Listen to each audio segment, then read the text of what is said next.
গল্পের শুরুতেই আমরা দেখতে পাই কয়েকটি বাচ্চা তাদের বন্ধুর বাড়িতে টিভিতে ভূতের সিনেমা দেখতে দেখতে হঠাৎ তারা ভয়ে চিৎকার করে ওঠে এবং মা এসে টিভি বন্ধ করে দেয়। বাচ্চারা বিরক্ত হয়ে মাকে জিজ্ঞাসা করে, মা তাহলে আমরা কি করব? মা তাদের বলে, তোমরা অন্য কোনো বাচ্চাদের খেলা খেলো, তাহলে সবাইকে পিৎজা খাওয়াবো। এদিকে মা মিয়াকে বলে যায় সে একটু বাইরে যাবে তার কাজের জন্য, সে যেন বাচ্চাদের খেয়াল রাখে। এদিকে বাচ্চারা মায়ের কথায় অসন্তুষ্ট হয়ে বালিশ নিয়ে মারামারি করতে থাকে। মিয়া এসে তাদের শান্ত হতে বলে কারণ সে গান লিখছিল। এদিকে গানের কথা শুনে আমাদের গল্পের প্রধান ক্যারেক্টার অলিভের মনে পড়ে মরণের গানের কথা। সে তার বন্ধুদের জানায় সে ইন্টারনেটে একটি গানের কথা শুনেছে যেটা গাইলে এবং শুনলে মানুষের মৃত্যু হয়। তার বন্ধুরা তাকে জানায় এটি একটি মিথ্যে কথা, কিন্তু অন্য দুজন বন্ধু অলিভকে উৎসাহ দেয় গানটি গাওয়ার জন্য। অলিভ তাদের কথা মতো ইন্টারনেটে সেই গানটি চালায় এবং নিজেও গাইতে থাকে। গান শেষ হওয়ার পর হঠাৎ করেই কারেন্ট চলে যায়, ফলে অলিভ ও তার বন্ধুরা ভয়ে চিৎকার করে ওঠে। এদিকে মা বেরোনোর সময় পিৎজা বয় চলে আসে এবং সে জানায় হয়তো ইলেকট্রিক শর্ট সার্কিটের জন্য কারেন্ট চলে গেছে, আমি কি একবার চেক করে দেখতে পারি? মা সম্মতি জানিয়ে চলে যায় এবং বাচ্চাদেরকে বলে যায় সে তাদের সাথে কাল সকালেই দেখা করবে। এদিকে পিৎজা বয় শর্ট সার্কিট চেক করায় কারেন্ট আবার চলে আসে।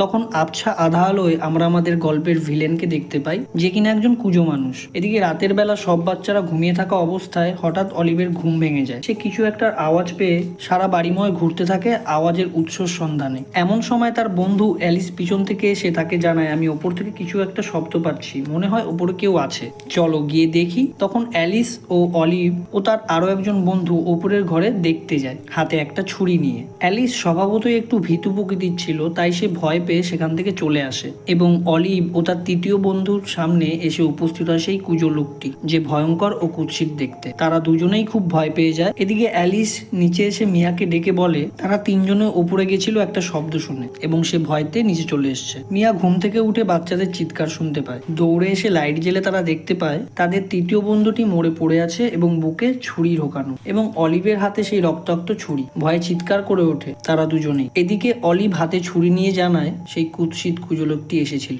এখান থেকে আমাদের গল্পের সিনেমার সিন কাট হয় 6 বছর পরে, যেখানে মানসিক চিকিৎসালয় থেকে অলিভ ছাড়া পায় এবং তার বাবা তাকে নিতে আসে। এখানে আমরা জানতে পারি কেউ একজন অলিভকে ফলো করছে। গাড়িতে আসতে আসতে অলিভ তার বাবাকে অ্যালিসের কথা জিজ্ঞাসা করে। তার বাবা জানায় সেই রাতের পর অ্যালিসকে আর দেখা যায়নি। তার বাবা তাকে জানায় পুরনো কথা ভুলে নতুন করে জীবন শুরু করতে, কিন্তু অলিভ জানায় সে নিজেকে নির্দোষ প্রমাণ না করা পর্যন্ত পুরনো কথা কিছুতেই ভুলবে না। অলিভ বাড়িতে এসে দেখতে পায় তার বাড়ির দেওয়ালে কেউ একজন লিখে গেছে যে সেই কুজো লোকটি এখানে থাকে। তার পাড়া প্রতিবেশীরা এই বিষয়ে খুশি ছিল না, তারা তাকে নিয়ে সমালোচনা করছিল যে পাগলটি পাগলখানা থেকে ফিরে এসছে আমাদের এলাকায়। এদিকে রাতের বেলা অলিভ ঘুমোতে যাওয়ার সময় তার ঘরে অনেকগুলি আলো জ্বালিয়ে রাখে। স্বাভাবিকভাবেই সেই রাতে তার জীবনে ভয়ঙ্কর প্রভাব ফেলেছিল। তার বাবা রাতের বেলা দেখতে আসে তার কোনো সমস্যা হচ্ছিল কিনা। সে জানায় না তার